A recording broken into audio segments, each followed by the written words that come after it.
Assalamualaikum warahmatullahi wabarakatuh. Assalamualaikum warahmatullahi wabarakatuh. Al-Fatihah. Pak Sawali berangkat pertama kali? Sekitar umur 16-17an lah. Ya SMP aja nggak lulus itu budal ke sana itu.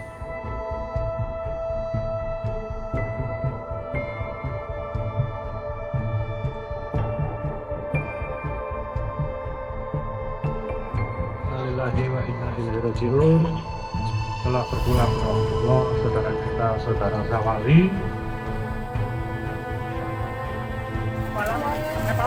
Depan, Pak.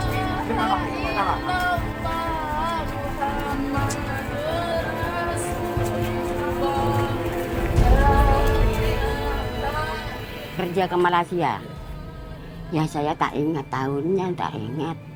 Tanggalnya ya tak ingat saya.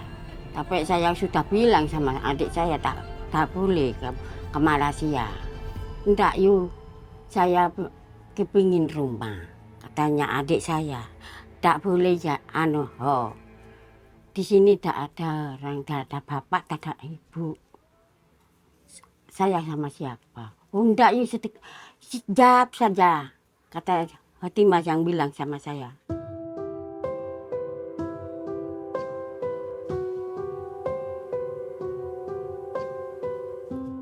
Setelah ditinggal kedua orang tuanya, kini Lucia juga kehilangan adiknya, Siti Khotimah.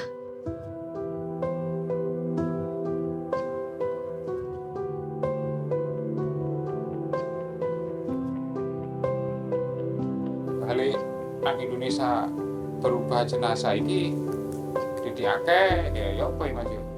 Begitu juga dengan Samsul yang juga kehilangan adik lelakinya, Sawali.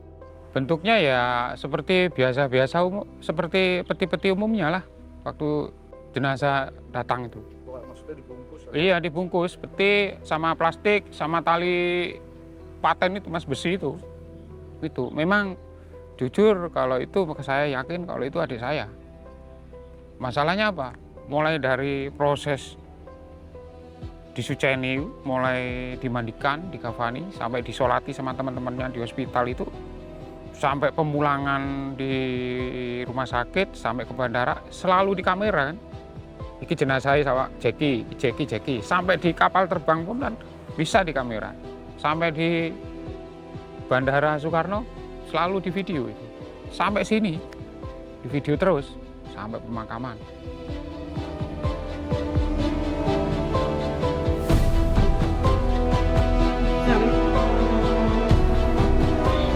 Bukan betah aku lah mas. Ya enggak lihat belas sampah. Sekarang saya jadi pikiran. Enggak lihat mukanya adik saya. Ya juga tapi ada di Malaysia waktu mau dibungkus itu. Ya dipoto dari Malaysia dari rumah sakit itu. Sama adik saya di video call itu. Siti Khotimah dan Sawali adalah dua pekerja migran Indonesia di Malaysia asal Lumajang, Jawa Timur. Saat wabah COVID-19, keduanya meninggal di Malaysia. Siti Khotimah dan Sawali beruntung karena jenazahnya bisa dibawa pulang dan dimakamkan di kampung halaman. Ratusan warga Indonesia di luar negeri yang meninggal karena COVID-19 tidak bisa dibawa pulang dan dimakamkan di negara tempat mereka meninggal. Di antara mereka adalah para pekerja migran Indonesia di Malaysia.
Wati Abdullah adalah pekerja migran Indonesia di Malaysia.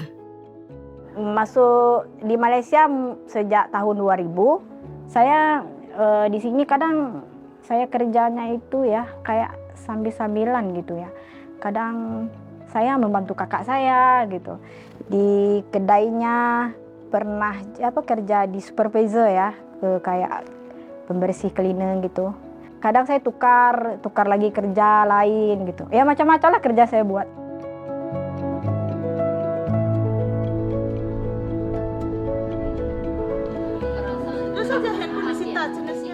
Nasrika juga pekerja migran di Malaysia. Selain menjadi pekerja migran, Nasrika kini juga aktif di Persatuan Pekerja Rumah Tangga Indonesia Migran atau Pertimig. Pertama saya ke Malaysia tahun 1997, saya itu habis sekolah menengah ya. Waktu itu saya bekerja sebagai pekerja rumah tangga juga. Sampai sekarang saya bekerja, kadang part time ya. Tapi sekarang saya bekerja sebagai mendampingi teman-teman Pertimig untuk belajar tentang hak-hak dan lain sebagainya. Saya pun belajar dari mereka.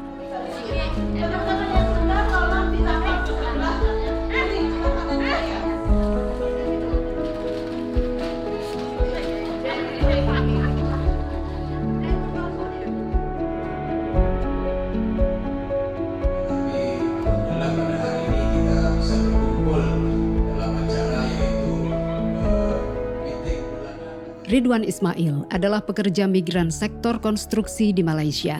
Pada Bapak Ketua DPR SBMI Malaysia yaitu Bapak Ridwan Ismail. Dia juga Ketua Serikat Buruh Migran Indonesia SBMI Malaysia. Awal saya masuk ke Malaysia tahun 1992, kurang lebih hampir 30 tahun ya. Saya mengikut keluarga yang udah di sini, saya dibawa ke Malaysia, saya kerja. Setelah itu setahun saya di sini dalam posisi setahun hampir 2 tahun juga lah dalam keadaan ilegal, artinya unprosedural karena masuk visa wisata.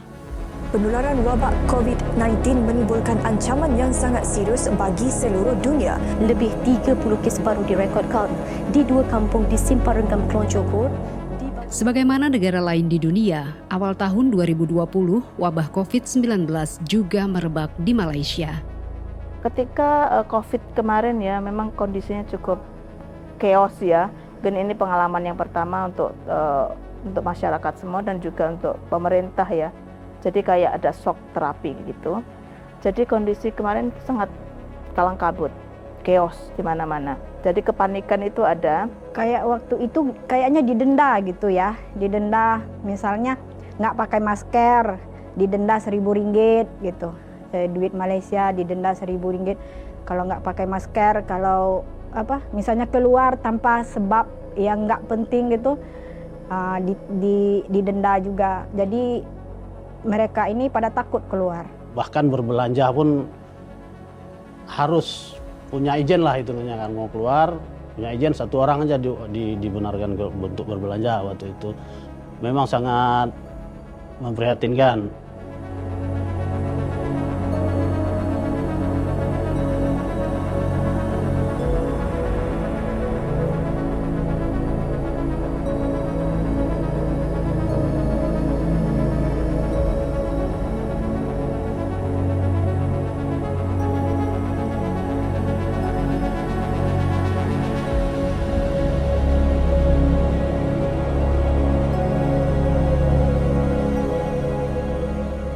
Karena jumlah penderita COVID kian banyak, pemerintah Malaysia menerapkan Movement Control Order atau Perintah Kawalan Pergerakan (PKP).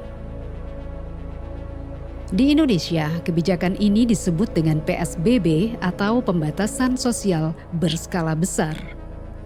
Dan untuk itu kerajaan memutuskan untuk melaksanakan Perintah Kawalan Pergerakan mulai 18 Mac 2020 iaitu lusa hingga 31 Mac 2020 di seluruh negara. Saya telah memutuskan dalam rapat kabinet bahwa opsi yang kita pilih adalah pembatasan sosial berskala besar atau PSBB. Perintah Kawalan Pergerakan ini meliputi Pertamanya ialah larangan menyeluruh pergerakan dan perhimpunan ramai di seluruh negara, termasuklah aktiviti keagamaan, sukan, sosial dan juga budaya. Polri juga dapat mengambil langkah-langkah penegakan hukum yang terukur dan sesuai undang-undang agar PSBB dapat berlaku secara efektif dan mencapai tujuan mencegah meluasnya wabah. Saya sedar bahawa saudara dan saudari mungkin merasakan bahawa tindakan yang diambil oleh kerajaan ini menimbulkan kesulitan, kesukaran untuk saudara-saudari menjalani kehidupan seharian. PKP itu artinya Perintah Kawalan Pergerakan. Jadi pergerakan kita itu dipantau, pemerintah nggak bisa sembarangan keluar gitu. Kecuali ada izin, ya kebanyakan warga di Malaysia nih yang mengeluh ya karena mereka lagi nggak bisa keluar untuk mencari rezeki, untuk bekerja gitu, apalagi PMI. Waktu PKP itu bisa saya bilang ya kondisi yang kalau bisa saya bilang kondisi yang jangan sampai berlaku lagi. Memang sangat memprihatinkan terutama bagi kami yang di sini. Saya sendiri pun mengalami ya bagi apalagi teman-teman yang di luar sana.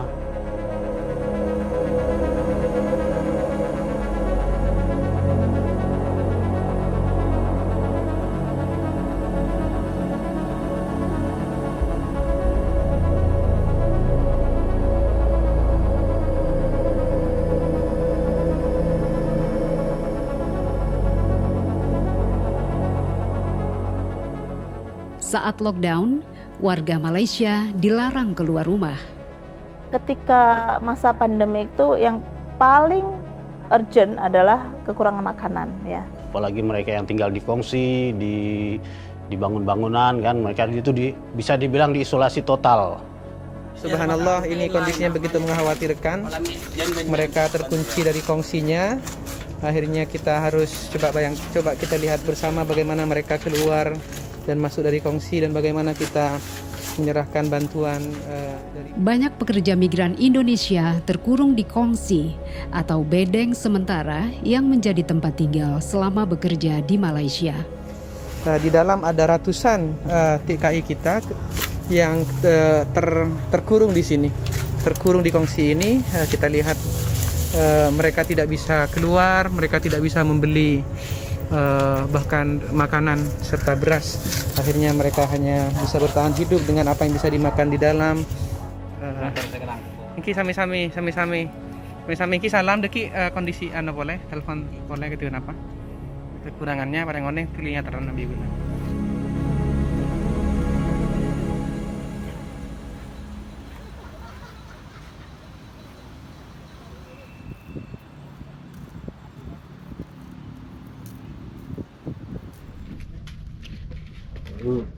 Ini kongsi apa? Satu kongsi 4 orang dan ini 4 orang satu kongsi. Kadang ada 3 orang.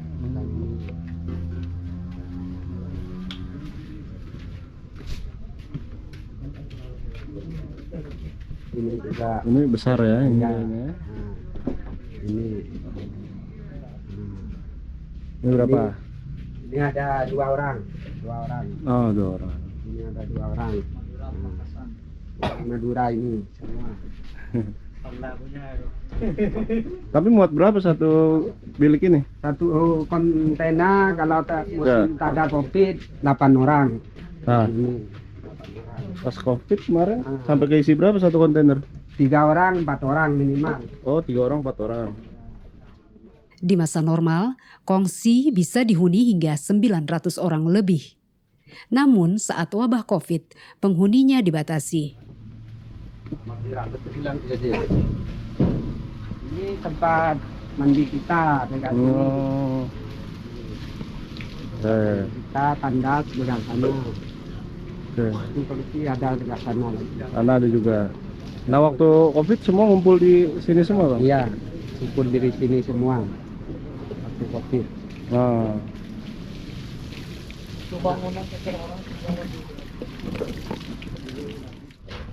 Ini kontainer abang ini. Ya. Ini dulu bang, ini kalau ini itu suami istri, madam ini suami istri. Atas tak ada waktu itu COVID ini tak ada kasih orang. Dengan orang. Oh jadi diatur juga ya pas lagi COVID kontainer isinya harus berapa orang gitu-gitu? Iya, kena atur juga asal itu minimal dalam satu kongsi ini 4 orang, 3 orang, paling banyak itu 4 orang. Paling banyak 4 orang. 4 orang.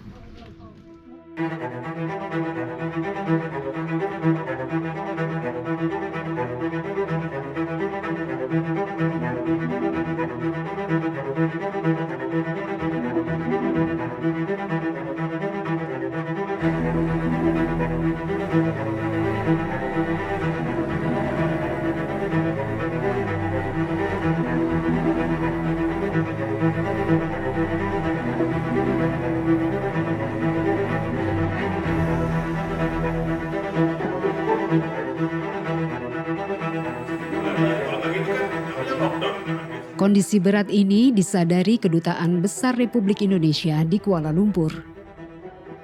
Namun di masa itu, KBRI sempat kesulitan membantu para pekerja migran. Ini yang menjadikan situasi pada saat terjadi awal lockdown itu betul-betul chaotic ya. Anggaran tidak ada, bahkan sampai saya dengar waktu itu sebelum datang, itu home staff itu sampai urunan tuh untuk menyalurkan bantuan dari uang saku mereka sendiri karena memang menunggu anggaran dari Jakarta. Di satu sisi KBRI tidak siap, di sisi lain harapan masyarakat sangat tinggi karena memang kita paham juga mereka pada saat itu tidak boleh bekerja. Tidak ada uang, tidak ada penghasilan, tidak boleh belanja keluar bahkan, harus tinggal di rumah. Ini yang menyebabkan terjadinya katakanlah ketegangan ya antara KBRI atau perwakilan kita di Malaysia dengan masyarakat. Pemerintah dalam ini perwakilan kita nggak siap, harapan masyarakat sangat tinggi dan kita paham karena situasinya pada saat itu betul-betul sangat sulit.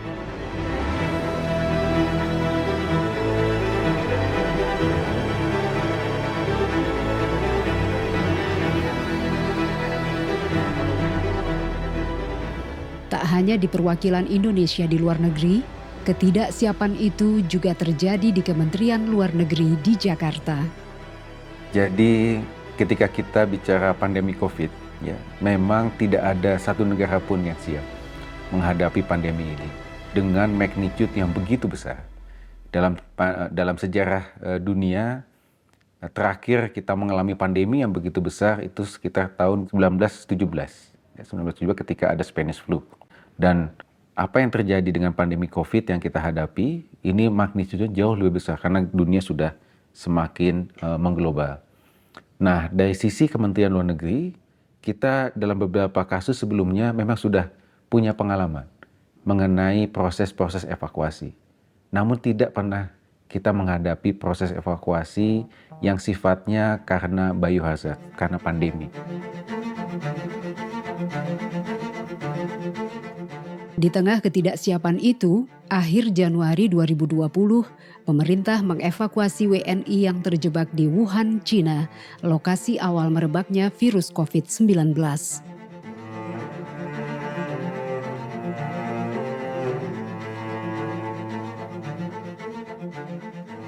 Data yang dimiliki oleh KBRI Beijing pada saat itu untuk seluruh wilayah Wuhan sekitar, kalau tidak salah, 273. Berdasarkan data laboratorium dan juga komunikasi KBRI dengan komunitas masyarakat yang ada di sana. Kita kirimkan pesawat berdasarkan data tersebut. Nah, kemudian setelah itu semuanya yang sudah terdaftar itu, yang terdata itu kita angkut. Alhamdulillah selamat sampai Indonesia. Namun begitu pesawat itu landing di Indonesia, kami baru mendapat info bahwa ada 3 pekerja migran kita yang tidak terangkut. Simply karena mereka tidak lapor diri, KBRI juga tidak tahu keberadaan mereka, seperti itu. But it's too late. Karena ini kan proses COVID, operasinya kompleks. Kita hanya punya 1 kali kesempatan untuk menjemput. menurut data Kementerian Luar Negeri, puluhan ribu WNI dievakuasi dari berbagai negara saat COVID-19. Namun, jauh lebih banyak lagi yang tidak bisa kembali ke tanah air. Jadi total kasus yang kami catat, wilayah di mana keberadaan WNI kita yang terdampak COVID tersebar di 109 negara atau wilayah. Ya.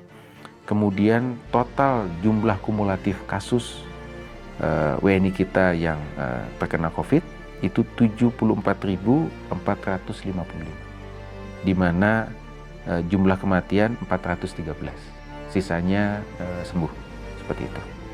Nah, dari 413 tersebut itu juga termasuk dari rekan-rekan kami di perwakilan RI yang juga meninggal karena terinfeksi COVID.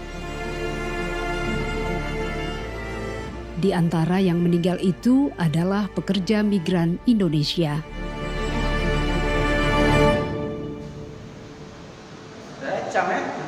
Ya, ini arwah almarhum Bapak Sutopo. Waktu terjadinya COVID itu, yang banyak warga kita meninggal itu sekitar bulan Juli, Agustus, September 2021. Di situ saya hampir setiap hari ada di rumah sakit dan di pemakaman.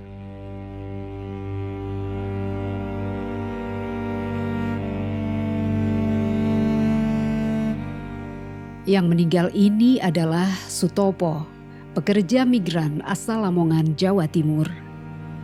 Video ini menceritakan waktu itu dokter memanggil saya untuk pengecekan jenazah. Cuma waktu itu sebab ini kan meninggalnya karena COVID, jadi dipakai yang digital, jadi kami hanya bisa melihat di layar TV waktu itu. Dan ini waktu saya mengecam jenazah itu sambil saya video callan dengan keluarganya yang di Indonesia.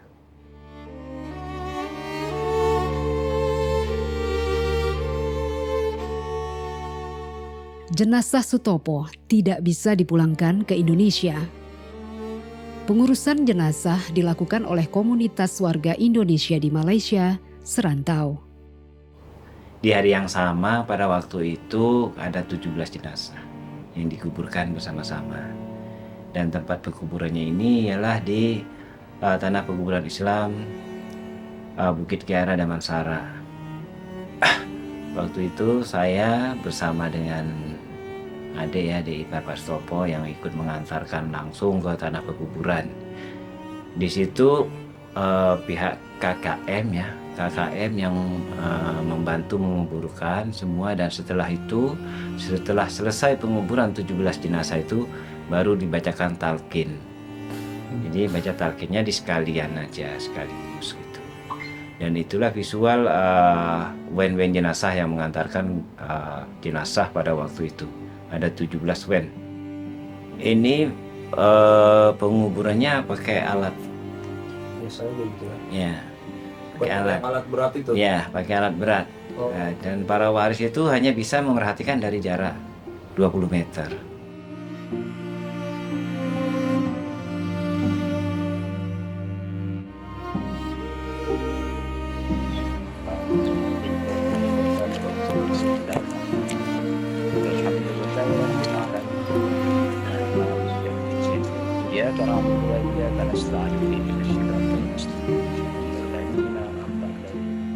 Biayanya ada sekitar waktu itu 1.700 untuk setiap warga negara asing. Itu termasuk pembelian tanah itu dengan apa yang dibilang itu batu lisan atau apa itu semuanya 1.700. Kemarin itu uangnya bukan dari Kementerian Kesehatan, kemarin itu uangnya dari waris Pak Sutopo, dari keluarganya Pak Sutopo untuk menguruskan jenazah dan penguburannya semua itu.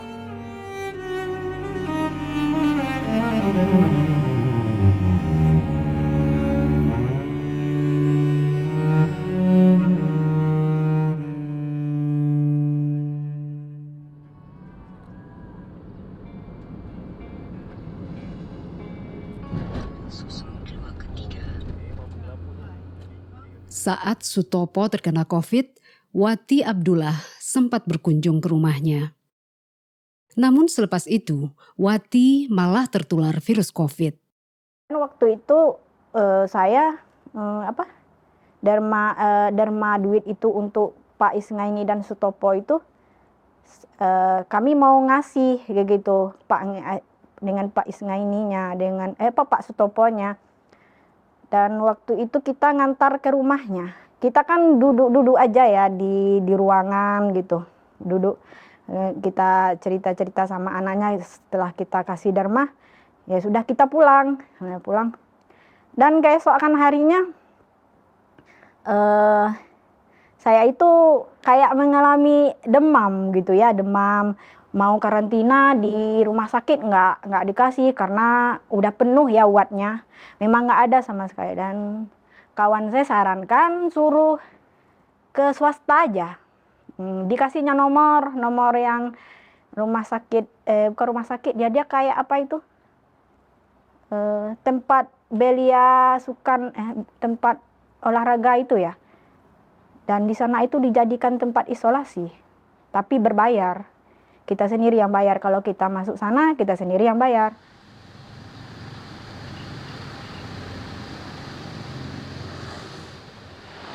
Ya, di sinilah Pusat Belia Antarbangsa Internasional Youth Center. Di sinilah tempat saya di karantina selama 7 hari. 7 hari. Ya, datang, diperiksanya di mana? Di sini? Ya, di ambulannya bawa ke sana di belakang. Sampai di sana pendaftaran. Selanjutnya masuk ke dalam. Oh, berarti gedungnya yang belakang bukan? Iya, yang di belakangnya gedung. Dan setelah itu 7 hari saya pulang ke rumah. Itu bayar sendiri karena swasta.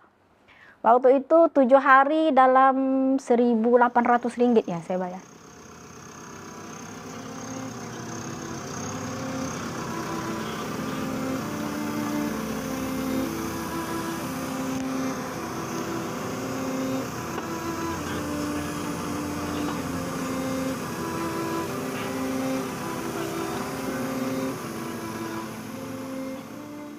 Sarbu Musi atau Serikat Buruh Muslim Indonesia juga kerap membantu pemakaman warga Indonesia di Malaysia. Surat dari KBRI itu kita harus ada surat pernyataan dari desa setempat yang ditandatangani kepala desa. Ini adalah Bapak Haryanto, adalah saudara Bapak Untung, adik kandungnya Bapak Untung. Nah begini, mengesahkan bahwa akan dikebumikan di sini. Ini keluarga menyatakan setuju dan mengizinkan untuk memakamkan almarhum saudara Untung di Malaysia. Nah begitu. Jadi harus kesepakatan kuasanya juga harus disaksikan desa gitu ya. Iya, dari desa ya. Ada pemerintah desa harus memberikan stempel untuk mengajukan ke surat KBRI. Tanpa adanya ini tidak bisa membuat surat KBRI. Tanpa adanya surat KBRI tidak bisa mengeluarkan jenazah dari hospital.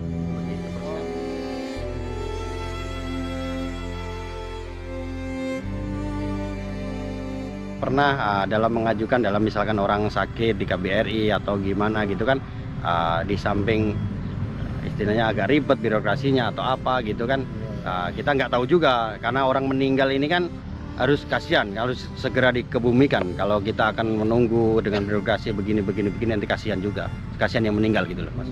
Dan untuk pengebumian di sini lain, kalau di sini kadang lihat pemakaman, lain pemakaman lain harga. Ke lain tempat, kadang ada yang 1.000, ada yang 1.200, kadang ada yang 700 juga, kita melobi-lobi juga gitu.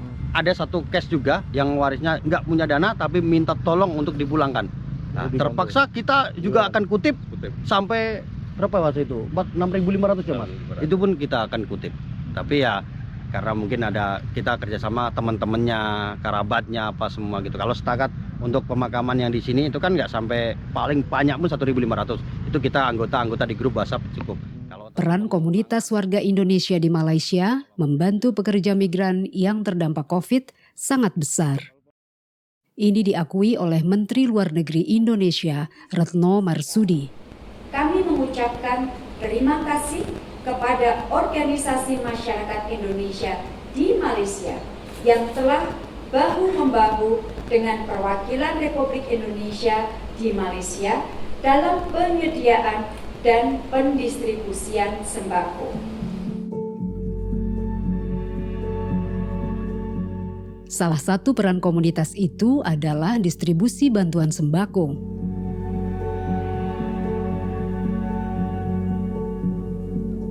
Kita tidak mengutamakan untuk khusus PRT saja, tetapi untuk semua sektor waktu itu. Kebetulan kita membuka hotline, jadi dalam waktu 1-2 minggu awal itu sudah ribuan permintaan sembako, itu sangat luar biasa.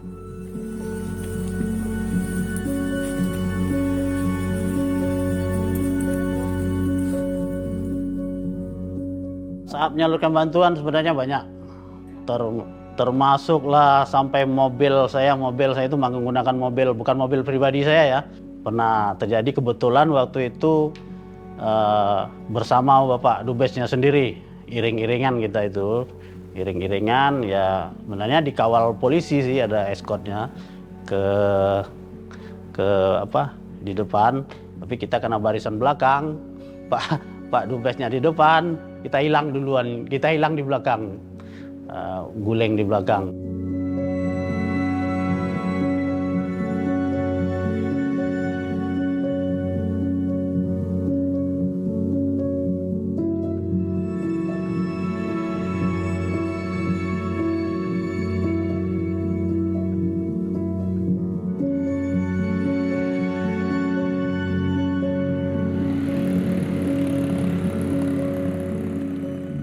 Serikat Buruh Migran Indonesia mencermati nasib yang menimpa pekerja migran Indonesia saat pandemi COVID-19.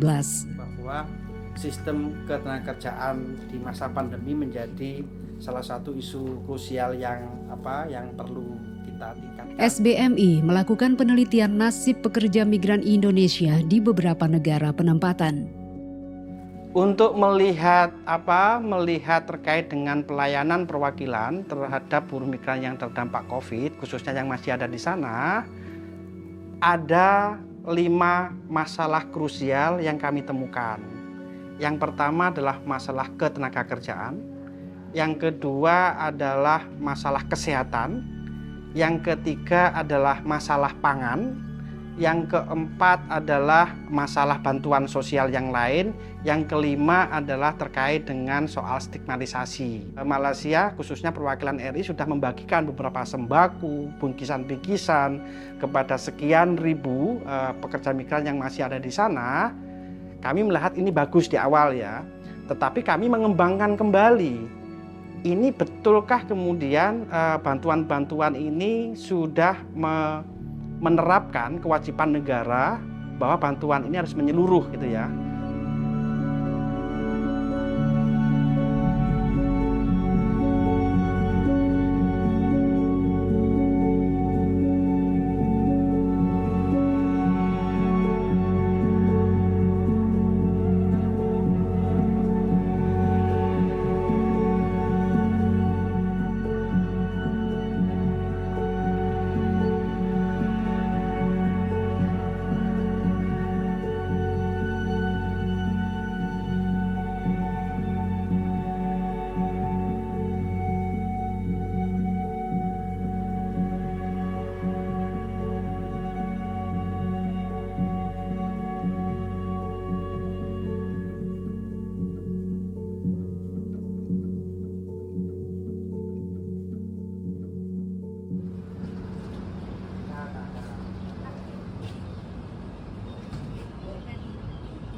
Ada dari kedutaan Indonesia pun ada, dari kedutaan Malaysia pun ada itu hari ini. Tapi kalau dekat kedutaan Indonesia, seingat saya ada 2 kali, dua kali. Itu yang tahun berapa Bang? Masih ingat gak? Tahun 2020, yang 20 atau yang 21? 21 itu 2 kali? Ya 2 kali. Semua dapat tapi 700 orang itu atau gimana? Tak ada kadang yang tak ada. Pasal itu yang kena itu dapat bantuan, dia kena tulis les dulu, baru kita hantar dekat kedutaan Indonesia berapa orang malam ini, terus dia hantar. Yang tak ada les dia tak ada dapat. Ya kenapa yang nggak ngelis kenapa? Yang tak ada list kenapa kan? Ya tak tahu saya, masalah itu saya tak tahu. Soal itu. tepat lepas COVID makan susah. Sudah COVID senang makan sekarang, alhamdulillah. Karena pas COVID itu dapat bantuan dari ini, Pak? Dapat bantuan tapi sikit-sikit. Tak dapat semua. Selama mau tunggu. Ada sebagian orang dapat, ada sebagian tak dapat. Banyak jaluk-jaluknya. Jaluknya banyak. Dari Indonesia ada, tapi tak mau sampai dekat tangan-tangan kita lah. Kalau orang besar-besar boleh dapat, orang kecil macam saya tak boleh dapat. Alhamdulillah sekarang lepas COVID makan banyak, alhamdulillah. Itu tepat COVID makan tak susah, gaji pun tak ada, kerja tak ada.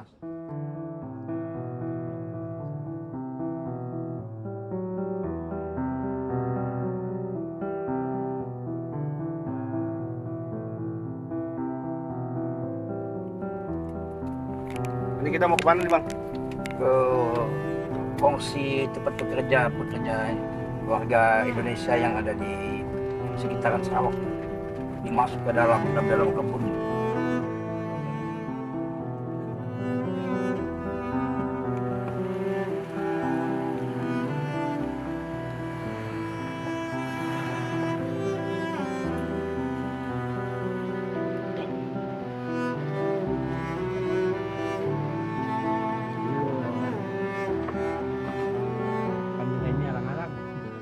Virus COVID-19 juga menyebar di Kuching, Sarawak.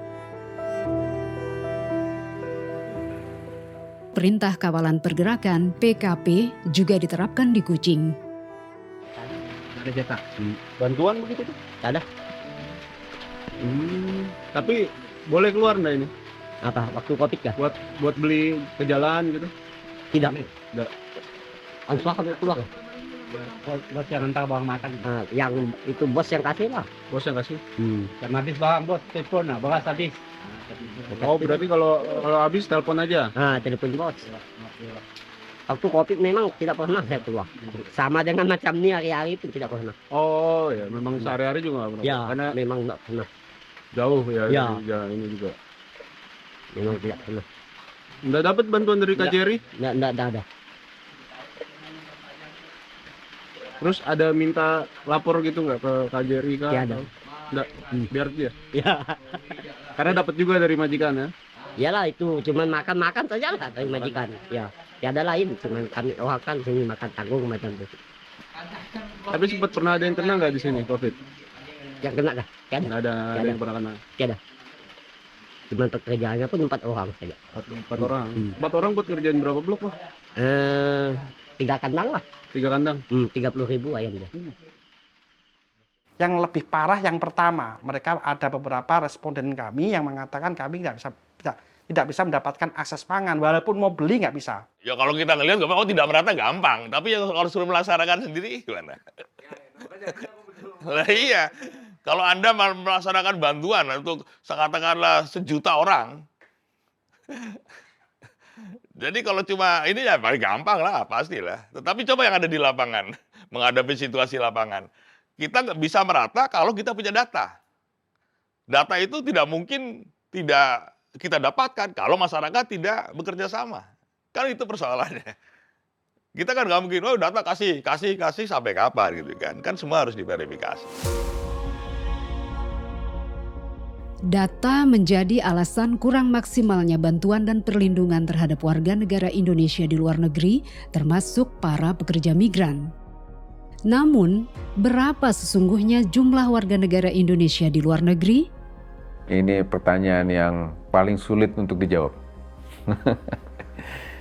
Namun ketika ditanya berapa jumlah yang sebenarnya, ya kita memang tidak punya datanya seperti itu. Namun kalau kita merujuk kepada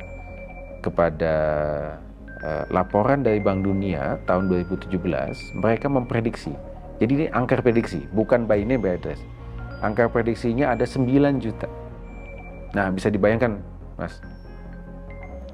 Let's say angka 9 juta itu adalah angka yang faktual. Kita punya data 3 juta. Namun sesuai undang-undang, kan kita harus melindungi seluruh warga negara Indonesia. Ya, baik yang undocumented, yang documented, yang tercatat atau tidak. Jadi kita harus melindungi 9 juta, namun kita hanya tahu 3 juta di antaranya. 6 jutanya kita tidak tahu keberadaan mereka di mana, kita baru tahu ketika ada masalah. Tanggung jawab negara dalam melindungi pekerja migran sudah diamanatkan dalam Undang-Undang Nomor 18 Tahun 2017 tentang Pelindungan Pekerja Migran Indonesia. Pelindungan itu meliputi waktu sebelum, selama, dan setelah bekerja di luar negeri.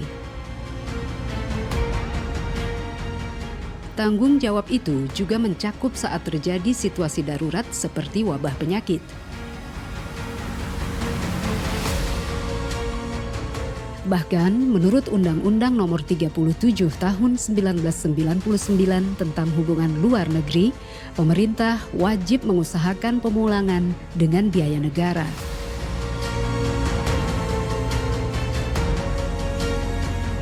Salah satu prioritas politik luar negeri Indonesia adalah perlindungan terhadap warga negara Indonesia di luar negeri.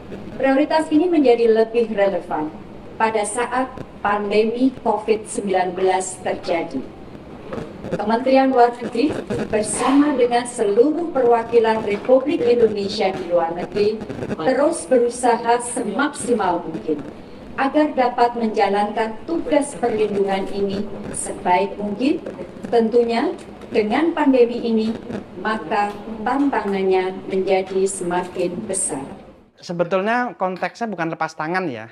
Konteksnya adalah memahami soal kewenangan yang dimandatkan oleh undang-undang, mana kemudian yang leg spesialis pekerja migran, kemudian mana yang warga negara Indonesia.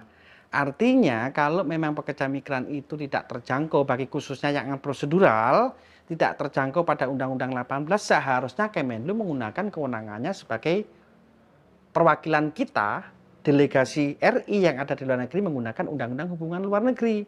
Yang kemudian Permenlu-nya juga sudah turun nih, nomor 5 tahun 2018 yang diperbaiki itu. Artinya itu harus kemudian menjadi role model. Ketika role model digunakan, maka kedepannya adalah tidak ada lagi warga negara Indonesia yang tidak mendapatkan perlindungan hukum, sosial, dan ekonomi walau pada saat kedaruratan muncul.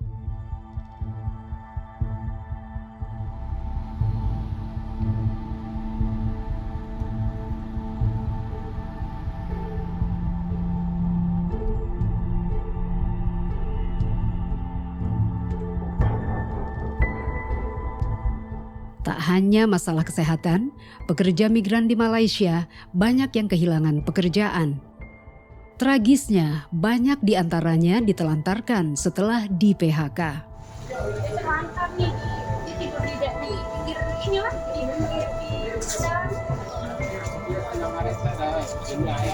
Iya. Paspor ada, KTP ada. Keluarganya pun di kampung, nggak mau gitu. Ngeringkuk di sini. Tapi tadi kotak gede gitu ya? Ada kotak itu. Dia kalau tidur belakang kotak itu. Tapi itu kotak milik dia? Milik dia. Apa isinya itu ya? Barang-barangnya dia, baju gitu? Barang-barang ada baju, banyak alat dapur. Alat masak. Tapi masa kita ambil tuh banyak yang dibuang juga, sebab banyak yang barang nggak kepake juga. Awalnya apa sih ya? Sektor rumah tangga? Iya, kalau nggak salah kerjanya di toko hewan. Toko hewan? Ya di peternakan. Tapi sebab dia kemungkinan umur dia sudah terlalu itu, kemungkinan dibuang kerja. Supaya dibuang kerja, ditolong sama itulah pegawai askar itu diantar ke sana lagi pun itu majikannya alasannya sebab pandemi dia pun sudah tak mampu bayar, bankrupt. Nah, sudah bankrupt, jadi akhirnya sama orang itu dibawa lagi ke sini.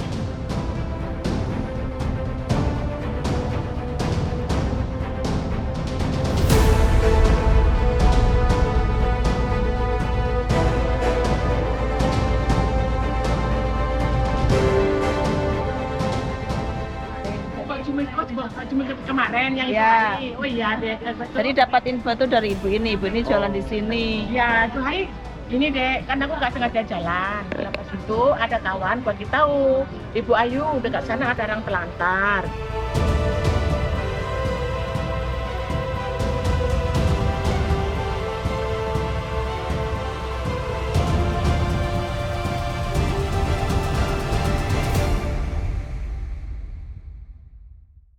waktu Covid Mbak Jumi aja.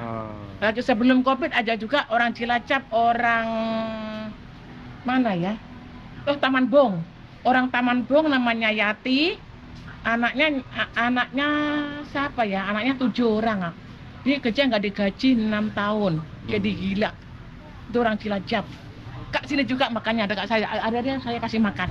Di sini ya waktu itu masih Mana? COVID Lokasinya ya. mana? Masih COVID zaman itu kan. Covid aku mana Covid. Banyak orang masuk itu hari ini. Iya.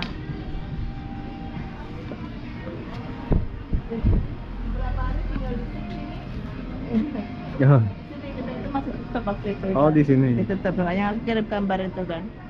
Jadi yang kita highlight ketika pandemik sangat susah untuk mendapatkan keadilan seperti tadi. Majikan pekerja rumah tangga itu sudah bekerja beberapa tahun di rumah majikan.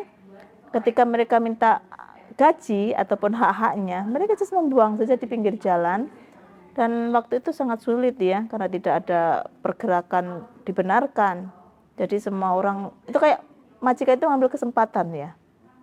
Dan juga eksploitasi terhadap PRT sangat luar biasa waktu itu.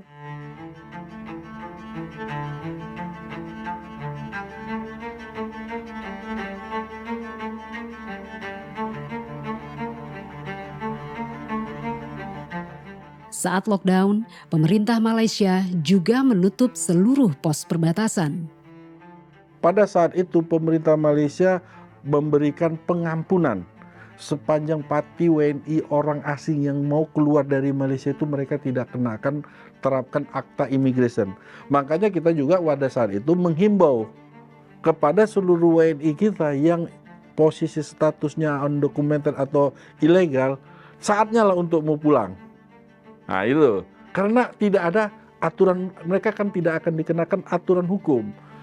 Yang tertangkap itu, yang diproses hukum pada masa itu, orang-orangnya malah yang baru masa Covid masuk lagi.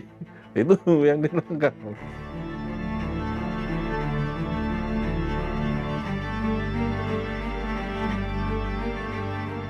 Pos-pos perbatasan dengan Malaysia seperti Entikong dan Aruk pun dibanjiri eksodus pekerja migran Indonesia.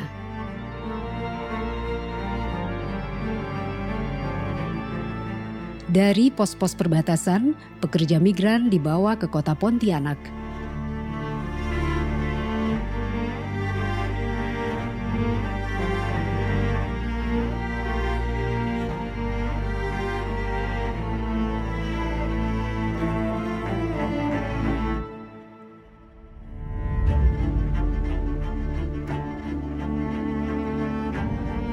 Ini di sini yang di tempat apa tuh parkir bis apa itu terus ditambah lagi pasang tenda di anunya. Di sini ada juga karena udah ada atapnya. Ya, tapi kita sambung dengan ini dengan tenda. Tendanya Sampai sini ya, setengah ini. Nah, dari sini juga jadi letter L ya. Ya. Oh, dari sana gitu. Iya. Berarti kan rumah parkir di sana juga, Bu? Ya, sana juga, di belakang. Pokoknya kayak pengungsi deh, Pak, kantor. Namanya WC juga bau. Kan di belakang 150-an kurang lebih. Berarti tenda 200-an ada tuh. Iya, ada. Dari Pontianak, mereka kemudian diberangkatkan ke kampung halaman masing-masing. Wabah COVID-19 membuka fakta buruknya tata kelola pelindungan warga negara Indonesia di luar negeri, terutama terhadap kelompok rentan pekerja migran. Di Malaysia, situasinya bertambah parah karena banyak pekerja migran Indonesia berstatus unprocedural atau undocumented.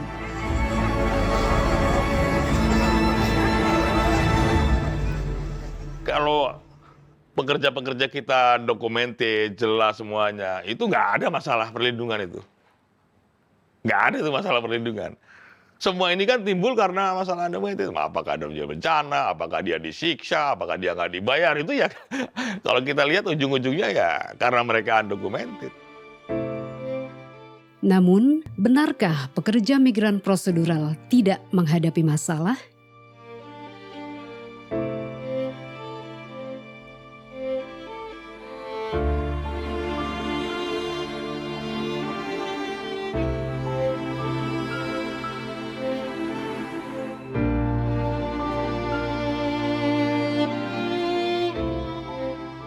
Nama saya Indriati, saya berasal dari kota Klaten.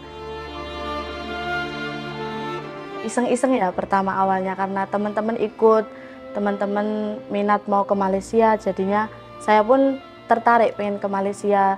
Saya berangkat 2017, pulangnya 2020, berarti 3 tahun ya.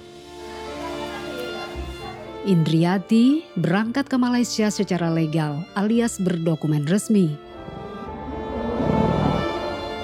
Dia bekerja di pabrik garmen di Pulau Penang. Pabrik saya yang di Malaysia itu waktu ada pandemi itu tahun 2020 ya. Awalnya itu juga belum terlalu belum terlalu kelihatan banget dampaknya pandemi itu ke perusahaan saya, tapi lama-kelamaan udah 2 bulan, 3 bulan itu baru ada dampaknya. Mulai berkurangnya produksi dari line 1 ke line berapa itu, terus akhirnya semuanya tutup. Proses dari kita dijanjikan mau dipulangin itu sampai benar-benar kita pulang itu, saya kurang lebih itu nunggu sekitar 3 bulan. Dan selama 1 bulan itu kita juga dikasih uang dari perusahaan, istilahnya uang makan. Tapi itu cuma sebesar 200 ringgit 1 bulan. Itu kalau dirupiahin mungkin sekitar 600.000 ya. Jadi nggak mungkin ya cukup, tapi ya mau gimana pun kan dicukup-cukupin.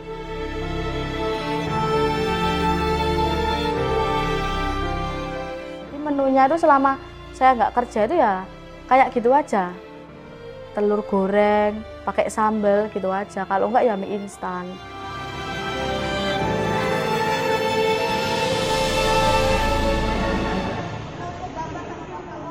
Di bulan terakhir itu kita dikasih 400 ringgit, itu istilahnya yang 200 buat kalian makan bulan ini, intinya buat uang makan bulan ini. Tapi yang 200 itu kayak kita dikasih uang saku mungkin, uang saku karena perusahaan cuma bisa biayain sampai Jakarta, mungkin ya itu dari Jakarta mau ke daerahnya masing-masing itu dikasih uang lebih 200 ringgit, mungkin nanti buat kalau di Indonesia kita disuruh PCR atau apa, mungkin bisa jadi seperti itu.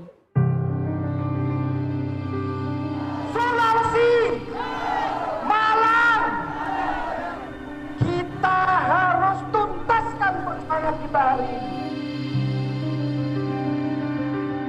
Kita sebagai buruh dan kawan-kawan, kita butuh pengakuan secara hukum, kita butuh pengakuan secara sosial, tidak hanya pengakuan ekonomi ketika dilihat sebagai pahlawan bangsa. Tetapi yang ingin kami katakanlah, teman-teman buruh migran bukan pahlawan bangsa, tetapi pejuang negara.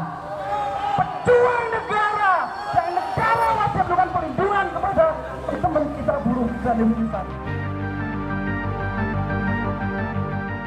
Kami katakan PHK di masa pandemi ini sudah tidak bisa kami katakan bahwa hak pelanggaran gaji saja, tetapi sudah pada ranah pencurian upah, khusus yang di luar negeri ya. 1,200 USD itulah catatan kami semasa pandemi saja tidak diberikan oleh 68 tadi majikan, kemudian yang ini adalah P3MI. Bayangkan 1,2 USD. 1,2 juta USD, dihitung berapa miliar itu ya, untuk kemudian hak pencurian upah yang dilakukan oleh pekerja migran selama 2 tahun saja. Nggak sesederhana yang kita bayangkan ya. Kalau memang perusahaannya bangkrut, ini kan pasti harus naik ke pengadilan segala macam. Nah ini kita pasti perwakilan itu melakukan itu Mbak. Ya kan, semua gaji yang tidak dibayar, hak-hak pekerja migran lainnya yang memang masih menjadi isu itu sepenuhnya diproses Mbak. Siapa kawan-kawan yang menciptakan ketidakadilan?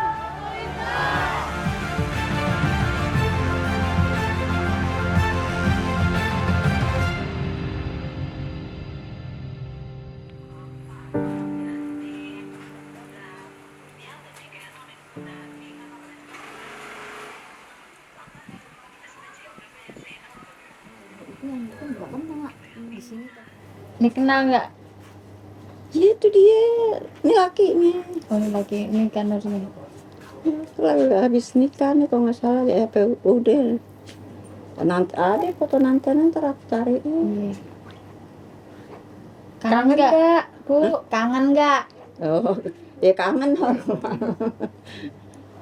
Ya karena jauh. Nenek Hafsoh tinggal di Cililitan, Jakarta Timur. Anak tertuanya Nur Hayati menjadi pekerja migran di Dubai, Uni Emirat Arab. Di Saudi dapat 3 tahun, di Taiwan 2 tahun. Nah, sekarang berangkat lagi tuh ke mana? Kemana? Dubai berangkat. Ketema mau berangkat teh hitam. Nur kata gitu. Ya, terserah deh kata kita gitu.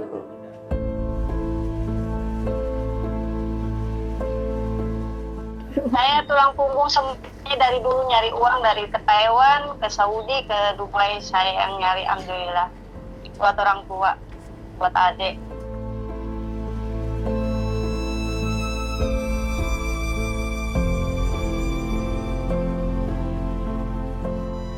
Yang sekarang nih 500 sekarang. Kalau lagi saya perlu banget tuh Nur bagi mama duit, tapi Nur nggak punya duit banget nih Nur.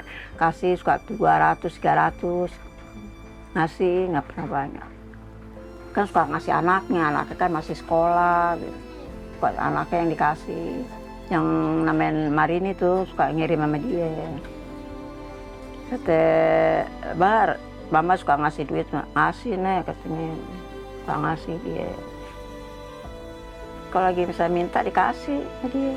Kan lagi kepepet tuh nggak punya duit banget. Kasih dia. Ntar mak kasih Marini, katanya ntar mintanya media pulang kerja, katanya kasih dia. Gaji full, 1.200. Iya, dia selalu semua apa sih? Rel. Cuman aku ngirimnya cuma 1.000 karena yang 200-nya buat pegangan di sini. Oh iya Mbak, buat nabung juga ya, jaga-jaga dikit-dikit 1.000, kirimin ke rumah buat anak sama ibu. Iya, takut ada apa-apaan gitu, nanti sayanya gitu.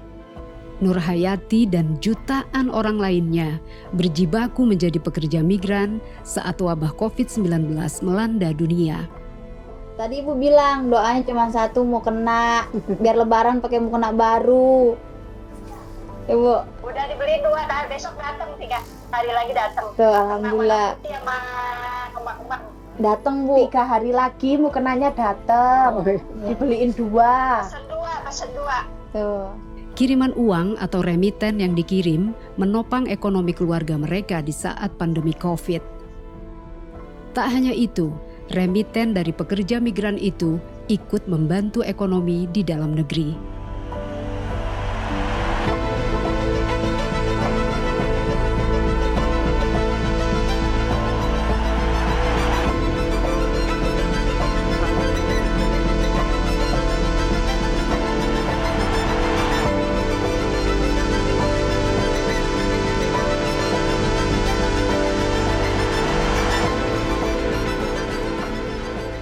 Selama masa pandemi 2020-2021, remiten pekerja migran memang terus merosot.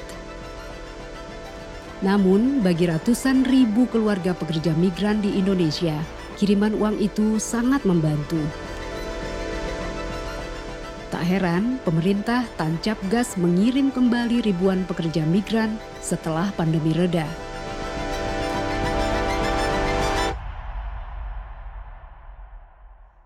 Kegiatan pelepasan 48 pekerja migran Indonesia. Ini adalah seremoni pemberangkatan pekerja migran ke Korea Selatan dengan skema G2G atau Government to Government yang dilakukan oleh Badan Pelindungan Pekerja Migran Indonesia BP2MI. Sebagai informasi bahwa kegiatan pelepasan hari ini adalah pelepasan pertama di tahun 2023. Kalau 2020 penempatan kita hanya 113.000, 2021 turun lagi hanya 72.000 karena COVID. Nah ini trennya udah baik. Tahun 2022 di bulan Desember kita menutup angka di 198 dari target 150.000. Artinya kurang lebih 173% kenaikannya. Wujudkan pekerja migran berdaya.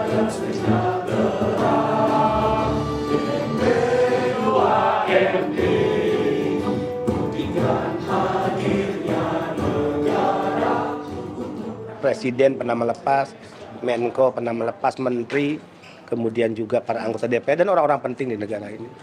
Nah, ini semua harus dilakukan negara, karena negara harus jujur untuk mengatakan PMI ini sangat penting bagi negara karena dia penyumbang devisa terbesar kedua setelah sektor migas. Artinya, ekonomi Indonesia, pendapatan negara itu juga sangat ditentukan kontribusinya dari pekerja migran. Saya sejak memimpin lembaga ini sudah kampanye dan menyatakan ke berbagai media, dimuat di koran-koran, di berita-berita online, di televisi. PMI itu adalah tidak hanya pejuang keluarga, dia pahlawan devisa, penyumbang devisa terbesar kedua pada negara. Itu penting dipropagandakan. Tidak mengkerucutkan bahwa pekerja migran kita kirim hanya untuk mendapatkan remittance. Kalau seperti itu sama saja kita mengeksploitasi pekerja migran kita. Quote unquote mengeksploitasi. Kalau kita hanya melihat bahwa pengiriman pekerja migran kita hanya untuk remittance. Oleh karena itu, pendekatan kita yang lebih holistik ya, bahwa mengirimkan pekerja migran kita bukan semata-mata masalah devisa.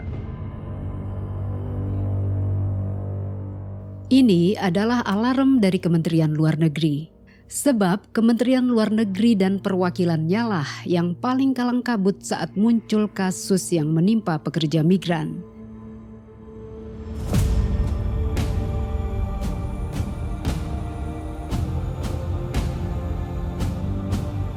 Paling banyak pengaduan kedua Malaysia, karena di dua negara itu memang perlindungan pada warga negara asing.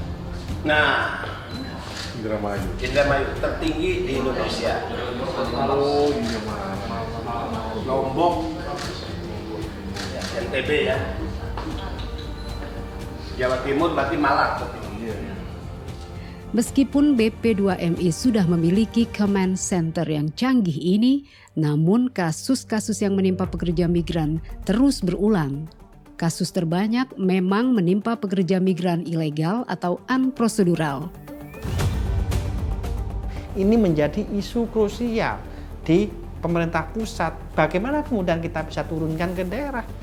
Pelayanan lebih buruk dan sebagainya. Maka karena adalah informasi yang disiapkan negara kepada warga negaranya soal migrasi aman itu belum memenuhi standar daripada yang sudah ada. Masih kalah dengan informasi di media sosial, informasi lewat calon yang tidak bertanggung jawab. Terjadi, ini salah satu isu saja. Bahwa ini persoalan ini timbul karena ketidakberesan yang di dalam negeri itu dikirim terus, tidak ada pencegahan yang efektif kan. Ya harus kalau mau beres, kalau enggak ya berapa triliun uang negara akan habis terus. Orang kita akan menjadi korban terus. Ini harus dipahami bahwa membiarkan mereka berangkat menjadi pekerjaan documented itu sama saja membiarkan mereka menjadi korban perdagangan orang, membiarkan mereka jadi korban eksploitasi, membiarkan mereka ditangkap di sini, membiarkan mereka jadi terlantar di sini. Ini yang harus dipahami gitu ya. Jangan cuma asal lepas-lepas aja. Ayo berangkat, enak aja.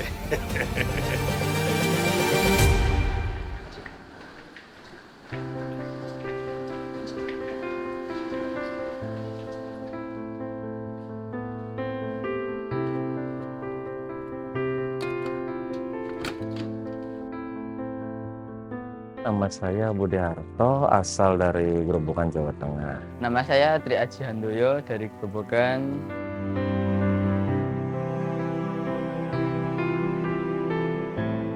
Sedih ya, katanya kan ya orang tua sampai nangis itu pas mau nganterin saya.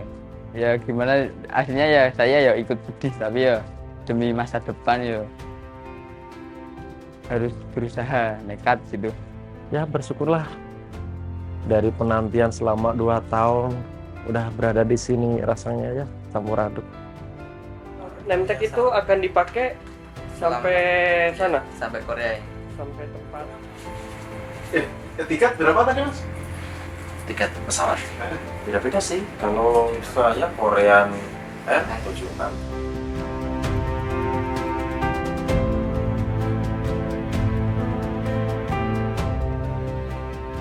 Student apa nih? Standar? Kontrak kerja.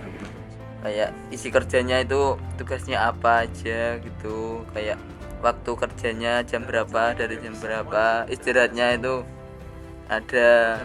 Belajar dari wabah COVID, pengiriman pekerja migran ini memunculkan pertanyaan, sudahkah mitigasi disiapkan jika muncul kasus serupa? Kami belum melihat soal bagaimana kemudian pembelajaran buruk di masa pandemi kemudian disiapkan di dalam skema baru.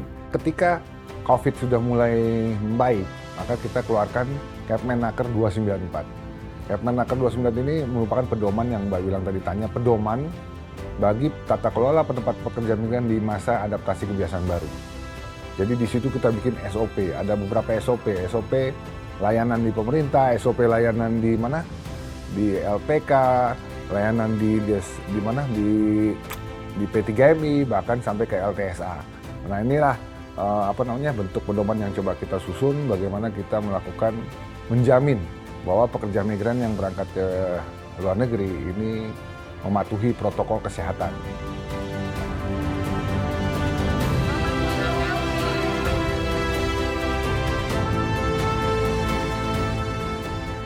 Kemarin pokoknya setiap dari BB2MI, petugas BB2MI ataupun yang kita mending kita, pokoknya aturi protokol kesehatan prokes itu wajib. Ya kalau takut sih, ya takut, tapi ya buat jaga-jaga diri aja, kesehatannya dijaga.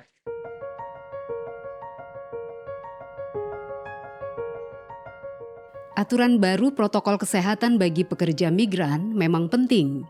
Namun yang lebih penting adalah pelindungan jaminan sosial mereka. Mas Haji, ya. Udah nelfon orang rumah belum?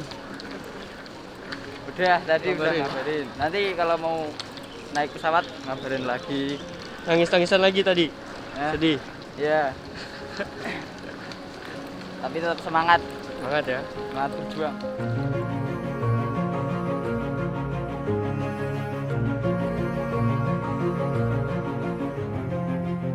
Soal jaminan sosial yang menjadi isu global. Apakah kemudian calon pekerja migran ini sudah kemudian dimasukkan di dalam skema jaminan sosial ketika kedaruratan dalam BPJS? Ini perlu dicek. Kami lihat belum ada ke ranah situ soal jaminan sosial.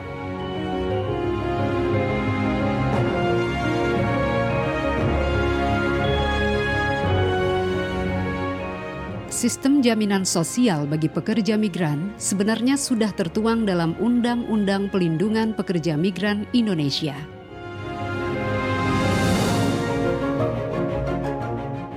Namun, bagaimana implementasinya? Definisi pemerintah pusat kan presiden dan pembantu-pembantunya, begitu bahasanya. Pembantu-pembantunya itu adalah yang lead-nya adalah Kemenaker. Kemudian kementerian-kementerian yang lain, kalau kami boleh sebutkan ada sekitar 15 lembaga, kementerian lembaga yang kemudian menaungi perlindungan pekerja migran Indonesia yang dimasukkan di dalam perumusan undang-undang yang lalu gitu ya. Ini yang harus kemudian maka peran presiden ketika kemudian melihat menteri-menterinya ini sudah tidak bisa bekerja dengan baik, ya presiden harus turun tangan.